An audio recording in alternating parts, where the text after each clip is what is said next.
Close your eyes and imagine a library. Not a modern one with fluorescent lights and plastic chairs, but an old one. The kind with floor-to-ceiling oak shelves and rolling ladders. Before you even touch a book, before you even see a title, you know exactly where you are. Your nose tells you first. It is a scent that feels like a heavy wool blanket. It is sweet, but also musty. It smells like a vanilla bean, dropped into a pile of dry autumn leaves. This is Bibliosmia. To the average reader, it is the smell of wisdom and history, but to a chemist, it is the smell of a massive slow-motion explosion. Every old book you have ever held is currently in the process of off-gassing its own soul into the air. It is a biological and chemical broadcast. But have you ever wondered why a book printed in 1920 in London smells almost identical to a book printed in 1920 in Tokyo? Why does the passage of time create a universal flavor for human knowledge? To answer that, we have to look at the secret life of trees. For hundreds of years, humans made paper out of rags, discarded cotton and linen. These books, many of which survive from the Renaissance, actually don't have that old book smell. They are stoic and silent. But in the mid-1800s, the world changed. The Industrial Revolution demanded more books, more newspapers, and more records than the ragpickers could provide. We turned to the forest. We began grinding trees into pulp. And in doing so, we introduced a ticking time bomb into every page: lignin. Lignin is a complex organic polymer. In a living tree, it is a miracle of engineering. It acts as the mortar between the bricks of cellulose, giving trees the rigidity to withstand storms and gravity. But once that tree is chopped down, bleached, and flattened into a page, the lignin becomes restless. The moment you open a book, you are introducing it to its greatest enemy: oxygen. Through a process called oxidation, the lignin begins to break down. It is a slow, acidic decay. As those long, complex molecules snap apart, they release volatile organic compounds, or VOCs. These are tiny gas molecules that float off the page and into your nostrils. The most famous of these is vanillin. Chemically, the vanillin released by a 100-year-old copy of Great Expectations is virtually indistinguishable from the vanilla extract in your kitchen cupboard. But it's not alone. There is also furfural, which brings a scent of toasted almonds, and benzaldehyde, which smells like bitter cherries. Your library isn't just a room full of stories.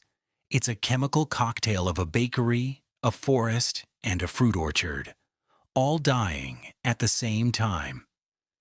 This smell isn't just for nostalgia. It is a high-tech tool for historians. Imagine a world-class archive. They have a document that is supposed to be a 17th century map of the New World. It looks real. The ink is right. The handwriting is perfect. But how do they know for sure? They don't just look at it. They sniff it. Heritage scientists use a technique called gas chromatography. They take a sample of the air surrounding the document and break it down into its base components. They are looking for the chemical fingerprint. A map from the 1600s will have a very low VOC count because rag paper is stable. But a fake map made on aged paper from the 1940s will scream its true identity. The air will be thick with the signature of wood-pulp decay. You can lie with a pen and you can lie with a printer, but you cannot lie with chemistry. The air around a book is an honest record of its birth and its life. Researchers have even begun creating scent archives. They are traveling to historic libraries like the Morgan in New York or the Bodleian in Oxford to capture the air of specific centuries. They believe that by preserving the smell of a 15th century parchment, they are preserving a piece of the human experience that a digital scan simply cannot capture. However, there is a point where the sweetness turns sour. If you've ever walked into a basement and smelled something sharp, like vinegar, that is a red alert. This is vinegar syndrome. It happens when the cellulose acetate in the book's binding, or the film of a photograph, begins to rot. Unlike the gentle vanilla of lignin, this process is aggressive. The vinegar smell is actually acetic acid. Once that acid starts to off-gas, it creates a feedback loop. The acid from one book will float through the air and infect the books next to it, speeding up their decay. In the world of conservation, this is a nightmare. It is a contagious smell. Librarians have to quarantine these books, sealing them in cold, dry rooms to slow the reaction. This is the tragic irony of the old book smell. The more intense and satisfying the scent becomes, the closer the book is to its own end. We are essentially smelling the pages as they turn back into the earth. It is a reminder that even our most precious recorded thoughts are physical, biological things. They are not eternal. They are merely on loan from the forest. So why are we so drawn to this scent? Why do we buy book-scented candles? Why do we find comfort in the smell of decay? Psychologists believe it's because smell is the only sense that bypasses the filters of our brain. When you see a word, your brain has to process it. When you hear a sound, you have to interpret it. But when you smell something, the signal goes straight to the limbic system, the ancient emotional heart of the brain, where memories are stored. The smell of an old book is a bridge. It connects us to every person who has held that volume before us.